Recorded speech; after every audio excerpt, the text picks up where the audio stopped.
Hey, it's so good to see you today. I want to talk a little bit about minimalism and hobbies and all the stuff that can sometimes come along with them. How do we manage them? How do we decide what we're going to do, what we're not going to do? And I thought we could use our garden as an example of that. So we have a ton of work to do in the garden. So I hope to show you some very inspiring before and afters today, but I also want to share something really cool that my friend Dawn shared with me that has completely changed how I look at hobbies. So for our friends who have been around since near the beginning, you actually saw us construct this garden about, I think this is our 4th summer with it. And if you'll remember, we actually had asparagus that was here when we moved in. I had no idea what it was. I'll tell you more about that. And so we actually oriented our whole garden around the asparagus bed, and then also knowing that at the end of this barn is where our chickens come out to free range, and that at the end of the season we'd let the chickens in to do their thing. We've never actually done that, but that was the logic between why we put it there and how we determined where the beds would go and everything. So I actually want to get started with the asparagus bed, and then we'll talk a little bit more about how I look so much differently at hobbies and hobby stuff now. So what you may not know about asparagus, at least I did not know this, was that when you plant it, you actually, for the first couple of years, you don't harvest it. You just let it grow and get established. And then over the years, you can harvest it for like 2 weeks and then 4 weeks. And then once the bed is mature, you can harvest it for up to 6 weeks. And then after that, you let it grow out and bush out again. And so it's actually quite the process to get the bed established. So about half of this bed was already here when we moved in, and then I planted some more on the other end of it. However, I have not done a good job of fertilizing it and tending to it and taking good care of it. And so that's really my hope now here this year, is to get it to produce more. It's still a good, like, solid bed, but it could be doing a lot better. And down the road, I hope to fill in and plant some more plants in it again. But again, then it'll still take a few years before we'll actually be able to harvest it. And so it's really interesting how it grows up out of the ground, and then you can either snap it off or cut it off, and it's awesome. I love asparagus. Adeline and I are the only ones in our house that eat it, but it does take some patience to really get it established.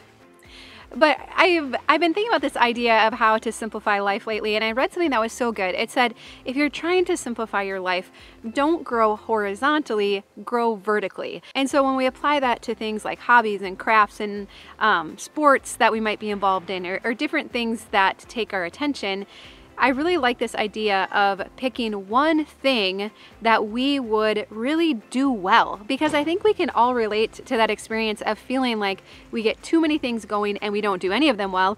We don't manage the inventory well that goes along with them.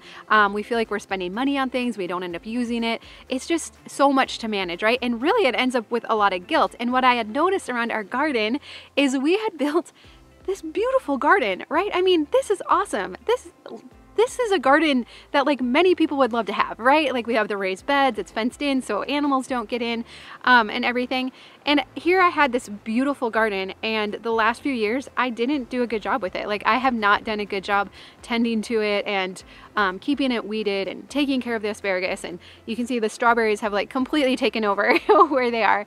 And so it caused so much guilt. And so here was something that I would normally love. I would say the garden's my happy place, right? But because I wasn't doing a good job with it, it was making me feel guilty. And every time I looked over here, I felt bad about it.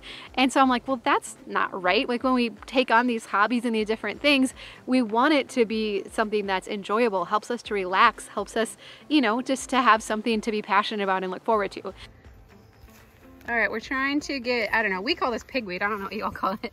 The roots are remarkable on it. Do you think you dug out enough around it yet? All right, let's grab a shovel. Even Dad can't get it pulled out. We're getting a shovel. All right, let's see how deep this goes. Oh, there we go. Wow. And we cut it off, look. Holy moly.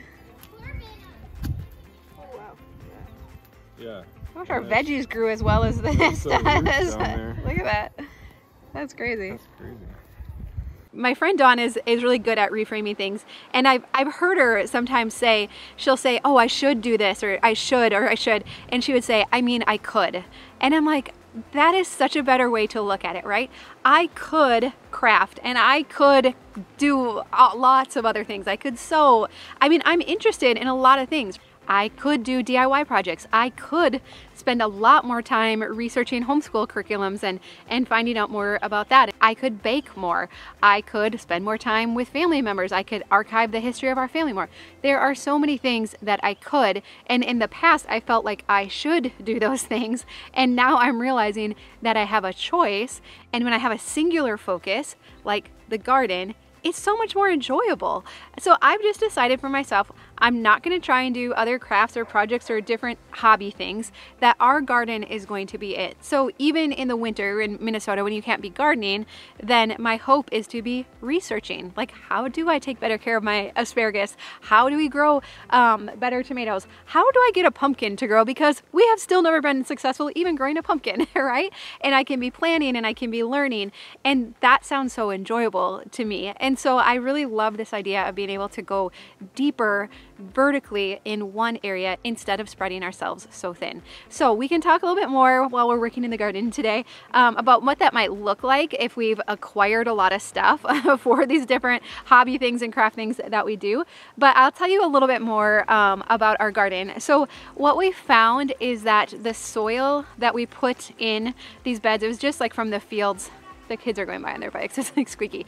It was just from kind of like the tree line, the edge of the field, and it is very heavy. So we have had huge problems with when it rains, when we get a lot of rain, of the plants getting too much moisture and it not draining well. And so what we've had to do is go back and add sand to the beds. So I've been really grateful.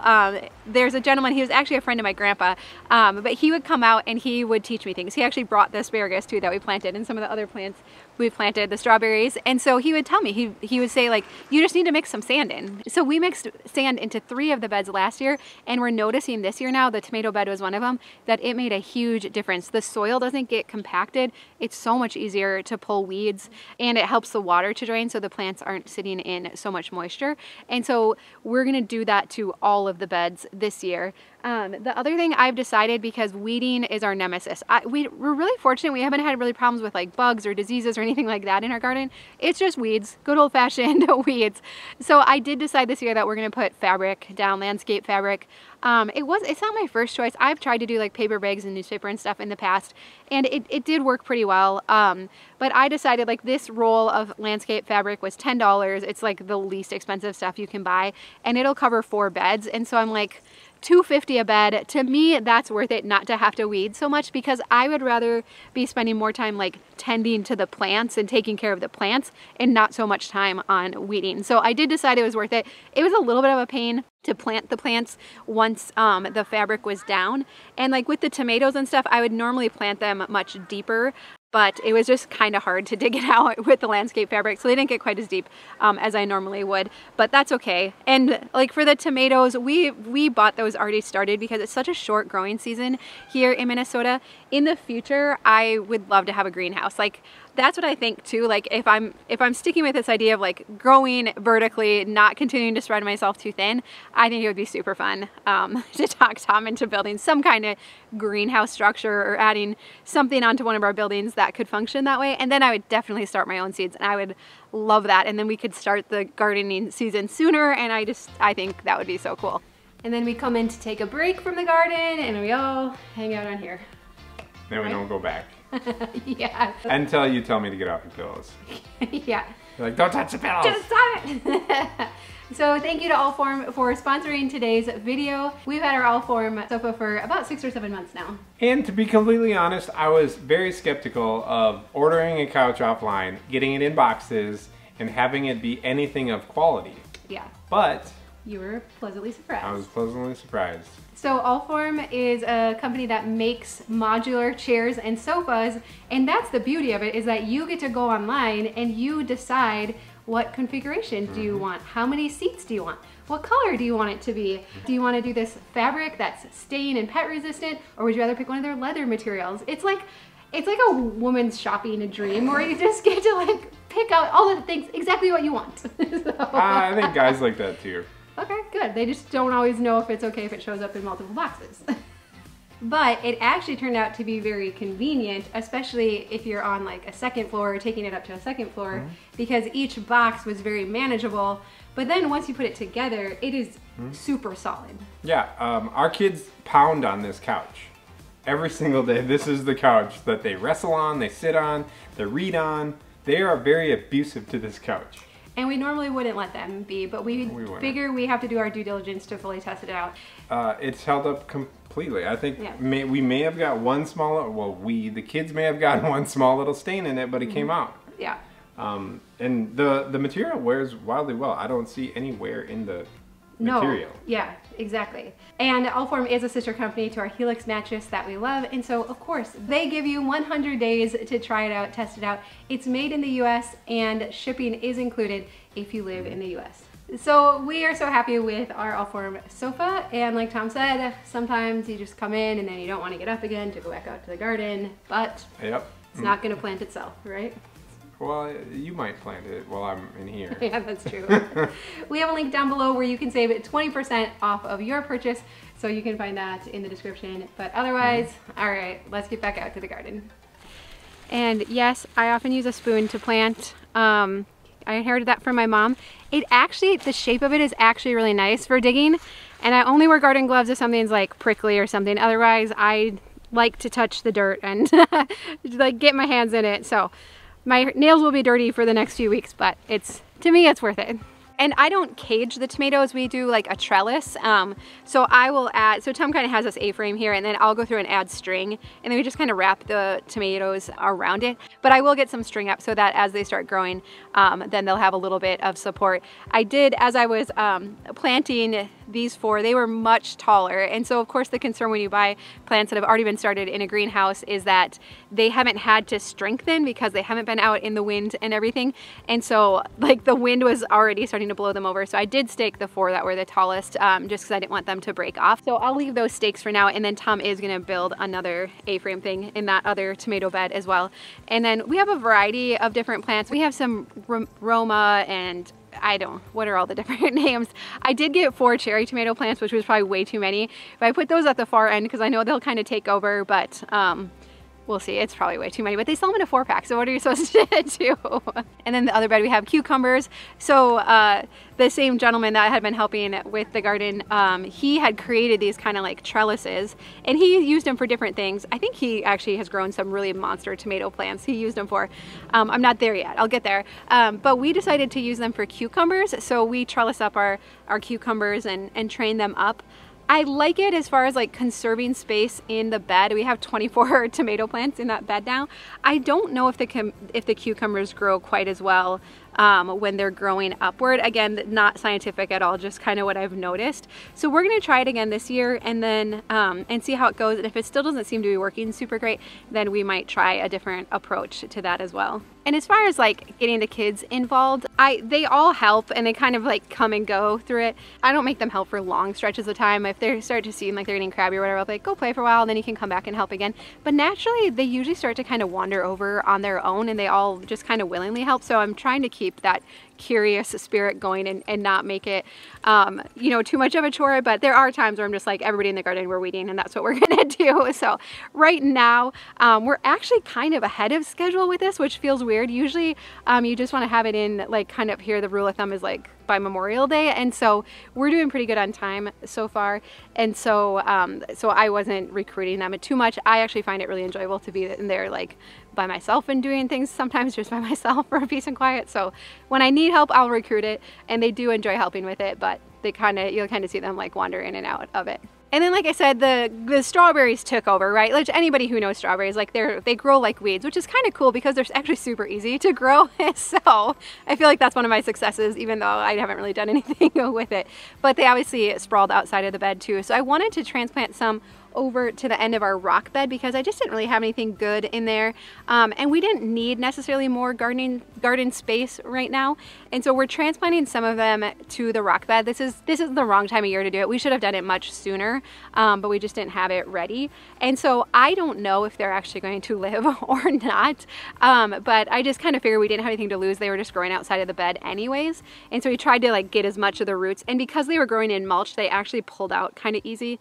So I'm just going to try it. We have, you know, aged chicken manure from our chickens. I'm gonna put some of that around them and see how that goes. But I don't know. I just figured we don't have anything to lose. If they don't make it this year, I'll probably put some flowers in there for this year, and then just for something to keep the weeds from growing up. And then we'll just try it again next spring or in the fall when it's a little bit earlier in the season. So these are the strawberries that we transplanted, and they didn't have any blossoms on them when we transplanted them. So I'm so surprised to see that they're already blossoming over here. The weeds are already coming back up too. So I need to get back in here, pull weeds, and then I'm gonna put some mulch around them. And then these were some flowers I just bought that were already blooming because I just wanted a little color in here. But I am pleasantly surprised by how the strawberries are doing. So they might be successful. And then in this bed we have one zucchini plant that we planted, and then pepper plants. So I just use my tomato cages around the peppers. They don't necessarily even need the support, but it just kind of, I don't know, protects them a little bit. So we have some yellow and green peppers. I have never had luck growing peppers, but I'm trying to be a lot more intentional about fertilizing this year. And so I would love to know. This is a video where I will read every single comment because I really want to learn from you and your experience. So when it comes to like organic or natural like fertilizers, obviously we have our aged chicken manure, which I try to mix in. But beyond that, if you have any recommendations, I am all ears because like I really do want to learn this and do a lot better at it. So if there's anything you see that you're like, I wouldn't do that if I were you, or this, you know, always works for us or whatever, I love hearing all about that. We tried, I think it was 2 years ago, we put eggs in with the tomatoes when we were planting them and cracked them so that that could provide extra nutrients. I don't know. We didn't necessarily see a difference with that. But then again, I also wasn't very good at weeding and all that, so who knows if it was actually effective. But I am totally willing to try anything and to see if it works. I'd also love to know, like, is there anything you like especially enjoy growing outside of just kind of the normal stuff? Like, our family's not really into peas or green beans, and so I don't know, I've grown those in the past and no one eats them, so that seemed like a kind of waste of space. We're not doing that this year. We're gonna do one more bed that we don't have planted yet of like lettuce and spinach and those kind of greens, and then we're gonna have one bed still open. And Tom and I were talking about like, well, what should we put in it? And I really don't want to go overboard this year. I think everything else we have going is probably enough. And so I had kind of thought about just growing some pumpkins in it. But I don't know, Tom didn't love that idea. So I'm not sure yet what's gonna go in that last bed. And so then, as you can see too with the asparagus, we let it grow way too tall. Like, it shouldn't be this tall. You should harvest it, you know, when it's like 10 to 12 inches. So all of these that were way too tall, it was just because I didn't get out here. I had checked on it once and nothing had grown, and then I came out and I was like, oh darn it. So we just cut that off and gave it to the chickens. So that worked out well. I didn't cut it all off because I didn't want to give that much to the chickens. So there's still a few long ones that we'll go back and cut off. But otherwise, Adeline's been doing a great job harvesting it, and then we've been eating it. Like I said, her and I are the only ones that like it, which is fine by me. And then we're also going to put down some, asparagus loves the chicken manure. So we're going to get some of that put down in, and then I'm going to put some mulch on top too to try to keep the weeds down until it kind of fills out, and then we'll just let it go the rest of the summer. The strawberries are already starting to bloom, so we're going to have tons of those. So I decided with the strawberries, I'm just going to let them blossom and create the berries this year, and we'll pick all these out of the aisle. I mean, it pretty much doubles the size of the bed by all the ones that are growing outside of it. So I'm going to let those grow, and then either this fall or in the spring, we'll transplant them and get these aisles cleaned up again. But let's talk real quick. How do we declutter then if you have acquired a lot of stuff for like hobbies or crafts or those types of things? How do we go about decluttering that?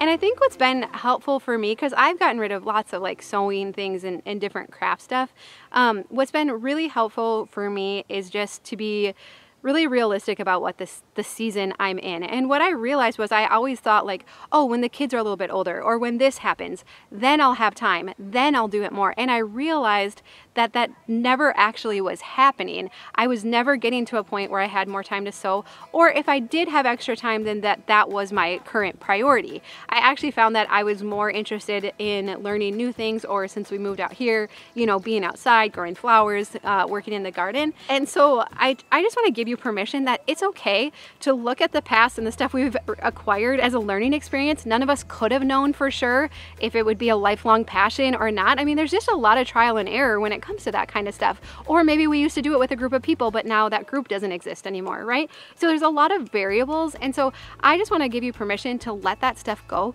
Let someone else make use of it, who it is their current passion, donate it, put it on Marketplace, but free yourself up, because then it's so cool to feel like you have the freedom and the space and the bandwidth and the time to really pick one thing and to really thoroughly enjoy it. And I know too, sometimes people will say, but I have multiple different passions, and that's totally fine if it feels manageable and enjoyable. And I would still recommend keeping the inventory though pared down for each of those, because isn't it amazing how we can take something we really love and enjoy, but as soon as we start to acquire too much stuff, we spend more time taking care of the stuff that goes with it and organizing it and all of that and feeling bad that we're not using it than actually using the stuff and enjoying the hobby.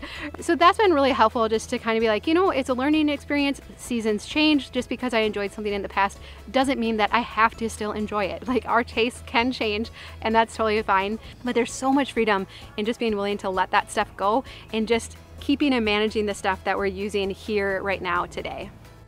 Are you pretty proud of our garden? It actually didn't take very long. Did you tell them it took less than 2 days? Yeah. A weekend, not even a full weekend, because we did other things. Yeah, it was like a half day on Sunday. Yeah. So if you look this way, it's looking pretty good. If you turn the other way, we obviously still have quite a bit of work still to do, but that's okay. The fact that we've made it this far is way further than we've made the last couple of years. So this is encouraging, and I think we'll be able to get the rest of this wound up here over the next weekend. I think 2 things helped that. Okay. I think one was having kids who actually would help. Yep, they were having helpful kids this bigger. year. Yeah. And the beds that we put sand in were much easier to deweed. Yes. You don't even have to till them. In the past, Tom would like wrestle the tiller into the beds and like try not to get the dirt outside. That was really a big pain. Mm-hmm. I mean, for you. Yeah. So yeah, no, I feel like the sand has been a game changer if you have heavy soil. And then mixing in like the aged chicken manure too, I feel like helps to kind of loosen it up a little bit too. Yeah. So we don't know much. We haven't actually learned much, but that would be one of our tips we have learned. So. Yeah, and those of you who just have naturally sandier soil, I'm sure that there's other issues to that. I'm sure that then you have to water heavier and there's nutrient problems, but man, our soil is so hard or so dense that when like it's rained, like so you've tilled up a section, it's rained, and then a day later it's like rock hard again. Yeah, it really makes it not fun to garden. Yep. So yeah, so I think we've also had to learn like some patience with this. Like, you don't learn everything in one season. Like, it's like each year we're like, oh, yep, note to self, like just putting wood chips down doesn't keep the weeds out, you know, like you got to add this, and you know.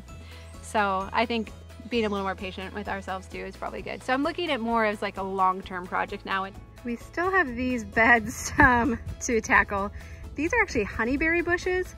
They blossom each year and they never produce any fruit, so I have to figure that out. And then we also have some raspberries that go kind of wild down here too, but we definitely need to get the weeds pulled out of here too. I do, yeah. I think we're gonna keep getting better and better at it, and then we're gonna get old and be like, we can't do it anymore. Yeah, we're going to the farmer's market. I think too, like, there's also wisdom in knowing like what season of life you're in, because I know many people are like, oh, I should grow my own vegetables, I should garden, and probably the year we built this was not the right year for us to be undertaking something like this, right? And so you just feel guilty about it. And so maybe going to the farmer's market or joining a co-op or whatever the things are where you get vegetables, maybe that's just the season you're in right now, and that's totally okay too. So we have a couple more beds to plant. Have you decided what we should put in that last bed yet? I don't have a clue. Okay. I haven't thought of it. Well, let us know, what do you think we should put in the last bed? I'm thinking pumpkins. Tom didn't like that idea, so. I just think that's a waste. Kind of a waste of time. Like. Yeah. So in the, I don't know, hour since Tom and I just were talking about what to do with this bed, he decided to try transplanting some trees into here. So it looks like the elm trees are making it and the maples are not loving it. So these are all trees that were growing in the garden. So we decided I don't know, we'll see what happens if we'll be able to transplant them or not. So I would plant squash too. No one in our house really likes squash. So, I mean, they'd probably be like, oh, just plant more cucumbers. But we have 24 cucumber plants, so I think we're gonna be okay. Tom has his whole like sweet corn plot that is coming up now and growing. Awesome. Well, like I said, if you will be so kind as to leave your gardening tips down below, I'm gonna read all the comments because I just really I want to get better at this. So thank you in advance for sharing your wisdom and knowledge in this area. We'd love to know what you're up to this weekend. Are you doing anything fun? Are you gardening, doing projects around the house, anything you're decluttering? You can share that down below. But we hope that you have a great weekend. We love you, and we'll see you again soon. Bye-bye.